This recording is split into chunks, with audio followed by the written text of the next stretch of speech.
I was born and raised in Haiti. In 2005, the country was going through a political revolution, and basically they thought that my father was affiliated with the opposing party, and our president was basically a dictator, and if you opposed him, you would die or get killed by the rebels. So our lives were threatened, and that's why we moved to the States for just not only better opportunities, but our lives were literally endangered.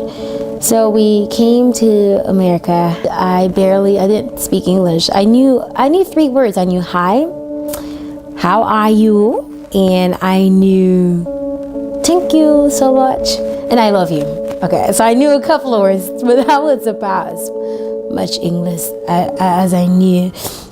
So I had to learn English, and I learned it by using dictionaries, watching Disney Channel, and also watching CNN. So I'd watch CNN all the time with my dad because he loves to watch the news, and I would read books, tons of books at the library. I never understood anything, but I had my dictionary with me and translated word by word. So that's how I ended up learning English. Now the problem was we were still immigrants when we moved here.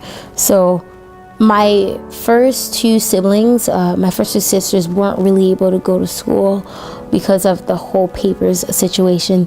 And I was like, well, I want to go to college. You know, I really want to pursue my education, and I really want to use these opportunities that this country offers. I applied to a lot of schools in Florida, but what ended up happening is a lot of schools actually turned me down because of my residency issues. I got into UF, which is the only school I got into. Coming to college, I was at a very low place. I needed hope. I needed something to hold onto because the previous years, like throughout high school, I remember freshman year of high school, my parents went through a really difficult situation where, they were almost at a point where they were going to get a divorce. And to me, that was a shock. Like, I didn't even know what that word meant. And to see my parents go through that was really painful. Junior and senior year high school, I actually got molested by a family friend. So carrying all the shame and all the humiliation and all the pain, really trying to move forward and starting over, I couldn't until I dealt with that broken and that hurt Pascale. I couldn't move forward.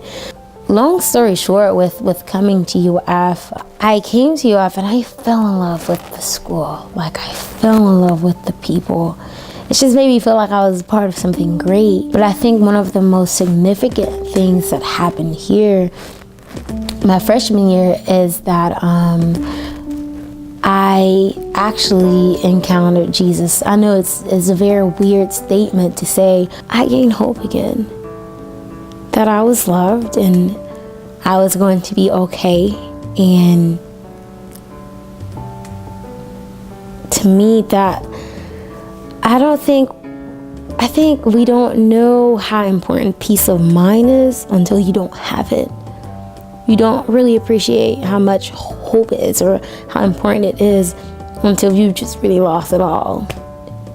And for that to be given back to you, you're going to appreciate it so much more. You know, that's what Christ did for me. I think if I can really, really, really just share just a little bit of that hope that I've gained and a little bit of that love that's been given to me with people and just give them a smile or a hug, then I know that, like, hey, I've reached my goal. I've reached my purpose. All my experiences and everything that I've been through, it wasn't just for me. It was to help someone else overcome. And to me, that is powerful. So I think if I would have a philosophy, it would be love more today than you did yesterday. Because you never know what people are going through.